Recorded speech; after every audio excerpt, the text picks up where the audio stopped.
Bike సైడ్కి పెట్టు. తీ బండి సైడ్ ఇది పెట్టు సైడ్ పెట్టు.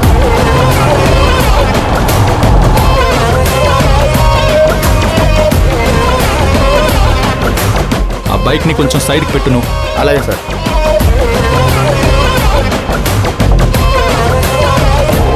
హెల్మెట్ ఎక్కడ? హెల్మెట్ మ్యాండేటరీ అని నీకు తెలీదా? హెల్మెట్ గురించి ట్రాఫిక్ వాళ్ళు కదా అడగాల్సింది, మీకేం సంబంధం ఉందని అడుగుతున్నారు. అది పోలీస్ డ్యూటీ, ఇది పోలీస్ డ్యూటీ.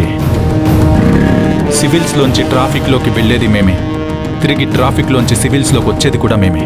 మీరు మీ రూల్స్కి అగెనెస్ట్గా ట్రాఫిక్ పోలీస్ రూల్స్ని మీ చేతుల్లోకి తీసుకున్నారని నేను మీ మీద కంటెంప్ట్ ఆఫ్ కోర్ట్ వేయచ్చు.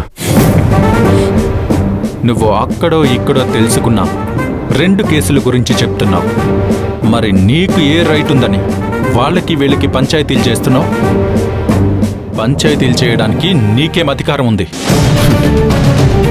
ఒక మనిషి కష్టాల్లో ఉన్నారని, ఆపదలో ఉన్నారని నాతో చెప్పుకున్నప్పుడు అవతలి వ్యక్తిని పిలిపించి సమస్యని సాల్వ్ చేసి పంపించడం ఒక సిటిజన్గా నాకు రైట్ ఉంది. ఒక పౌరుడిగా ఆ బాధ్యత తెలిసిన వాడివి హెల్మెట్ పెట్టుకోకపోవడం కరెక్టే అంటావా?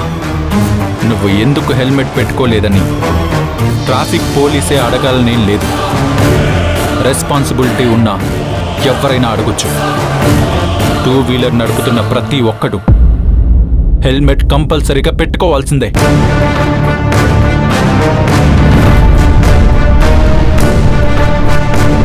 నా మీద కేసు వేస్తా అన్నావు చూడు, నువ్వు కేసు వేయాలంటే ఒక లాయర్ దగ్గరకో ఓ పోలీస్ స్టేషన్ దగ్గరకో నువ్వు వెళ్లాల్సి ఉంటుంది.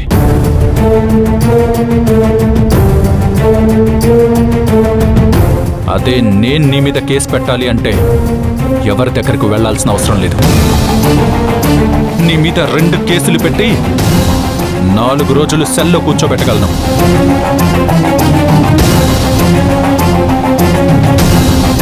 పోలీసు అనే అహంకారం కదా? అహంకారం కాదు, అధికారం. చూస్తావా ఈ పోలీసుడి పవర్ ఏంటో? ఏ 104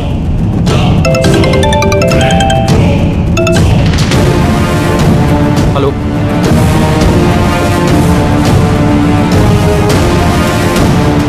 ఏమైంది? ఏం లేదు. అవును, నువ్వేంటి ఇక్కడ? నా సంగతి వదిలేయండి, ముందు సిఐ గారితో గొడవెందుకు? ఓకే, ఆ రౌడీ షీటర్ని పట్టుకోండి. నేను వచ్చే వరకు వదలకండి. నేను వచ్చిన తర్వాత చూస్తాను. అతనే కావాలని గొడవ పెట్టుకున్నాడు. సరే నేను నిన్ను డ్రాప్ చేస్తాను. నేను వెళ్ళిపోతానులేండి, మీరు వెళ్ళండి.